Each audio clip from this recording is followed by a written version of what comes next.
Most people think money is math. Wrong. It's behavior. And most YouTubers who talk about money, they either sound like your boring economics professor, droning on about supply and demand curves, or they oversimplify everything like, just invest in crypto, bro, and you'll be a millionaire by tomorrow. We're not doing either here. We're keeping it real, relatable, and actionable. Today we're diving into the psychology of money by Morgan Housel, but not just a boring summary that recaps every chapter word for word. Instead, we'll break down 5 mindset shifts that can totally transform how you handle your finances. I'll connect them directly to real chapters in the book, share some of my personal money mistakes along the way, and trust me, I've made plenty, and even throw in some practical tips you can apply right now. By the end of this video, you'll walk away with practical tools to handle money better, without needing a PhD in finance, a fancy Wall Street job, or a winning lottery ticket. So grab a coffee, get comfortable, and let's jump in. If you're new here, hit that subscribe button. I drop videos like this every week on money, mindset, and growth hacks they don't teach you in school. On wealth is what you don't see. All right, mindset shift number 1. Wealth is what you don't see. This comes straight from chapter 1 of the book, where Housel talks about how we often confuse visible spending with actual wealth. The flashy stuff, the luxury cars, the designer clothes, the extravagant vacations. That's all just spending, not wealth. True wealth is the money you don't spend, the assets quietly working for you in the background, like investments or savings accounts that you never touch. Let me paint a picture for you. Imagine 2 neighbors.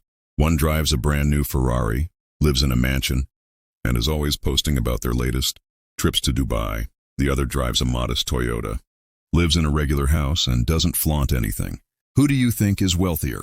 According to Housel, it might be the second guy, because the first one could be drowning in debt to maintain that lifestyle, while the second has millions tucked away in stocks and bonds.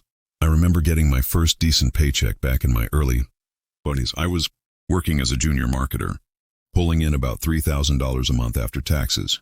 Instantly, I went out and bought a flashy new iPhone, even though my old one worked fine, and a pair of $200 sneakers that I thought made me look cool. I thought I was winning at life, like, hey, I'm adulting now. Reality hit hard. By the 20th of the month, I was broke, scraping by on ramen and begging friends for rides because I couldn't afford gas. That money I blew. If I'd saved or invested it instead, it would have been true wealth compounding over time. Looking back, I was just performing wealth, not building it.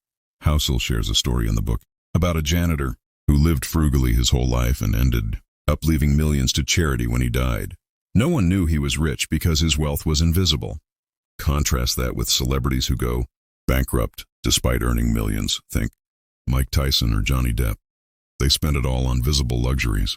So next time you feel the itch to flex, maybe scrolling Amazon for that new gadget or eyeing a luxury watch, pause and ask yourself, am I buying this to look wealthy or to become wealthy? It's a simple question, but it can save you thousands. Start small. Track your impulse buys for a month and redirect half that money into a high-yield savings account. You'll thank me later. 2. Compounding is magic, if you're patient. Mindset shift number 2. Compounding is magic, but only if you're patient. This is hammered home in Chapter 3, Never Enough, and Chapter 8, Man in the Car Paradox. But really, it's a thread throughout the book. Money grows like trees, painfully slow at first, then suddenly huge. It's not about making genius moves every day. It's about consistent, boring actions over time. We overestimate the need to be smart and underestimate the need to be patient. Take Warren Buffett. Housel points out that Buffett didn't build his fortune because of some superhuman IQ. Sure, he's smart, but the real secret? He started investing young and let his money compound for decades. By age 30, he was worth about $1 million. Today, over $100 billion. Most of that growth happened after he turned 50, thanks to compounding. Let's break it down with some numbers to make it real. Consider this. If you invest $100 every month at an average 8% annual return, which is realistic for a stock market index fund, after 30 years, that turns into about $150,000. And get this, only $36,000 of that is your actual contributions. The rest is compound interest doing the heavy lifting. Now, imagine spending that same $100 on daily lattes or random takeout. You end up with nothing but some nice Instagram pics and maybe a caffeine addiction. A friend of mine kept chasing the next hot stock. He was always jumping into trendy things like NFTs, meme coins, or whatever was blowing up on Reddit. He'd win some, lose more, and end up breaking even at best. Another friend, total opposite. He just stuck to boring index funds, automating $200 a month into a Vanguard account, no matter what the market did. Guess who's ahead after 10 years? The boring one, by a landslide. His portfolio is up 120%, while the chaser is still hovering around zero after fees and bad bets. Sometimes boring is beautiful and profitable. My own mistake here? Early on, I pulled money out of investments during market dips because I panicked. Like in 2020, when stocks crashed due to COVID, I sold some shares thinking, this is the end. If I'd just been patient, those same investments would have doubled by now. Lesson learned. Time in the market beats timing the market. Start today. Open a Roth IRA or 401k. Set up auto investments and forget about it. Patience isn't sexy, but it's the ultimate money hack. 3. Freedom is the real goal. Moving on to mindset shift number 3. Freedom is the real goal. This ties into chapter 6, freedom, and where Housel argues that the highest form of wealth isn't a fancy car or a private jet. It's control over your time. Money buys freedom, and freedom is the real flex. It's about having the option to say no to things you hate and yes to what lights you up. I once had a corporate job where I was making decent money, 6 figures, benefits, the whole package. But get this, I had to ask permission to leave early for my own doctor's appointment, like emailing my boss days in advance, justifying why I needed to go at 3 p.m. instead of after work. It hit me like a ton of bricks. What's the point of making all this money if I don't even control my own schedule? That moment changed how I looked at money forever. I started side hustling, building passive income streams, and eventually quit to go full-time on content creation. Now, I set my own hours, and that's worth more than any salary bump.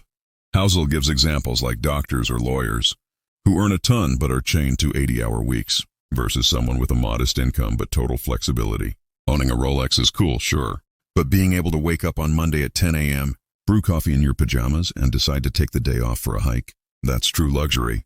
It's not about minimalism. It's about intentionalism, using money to design a life you love.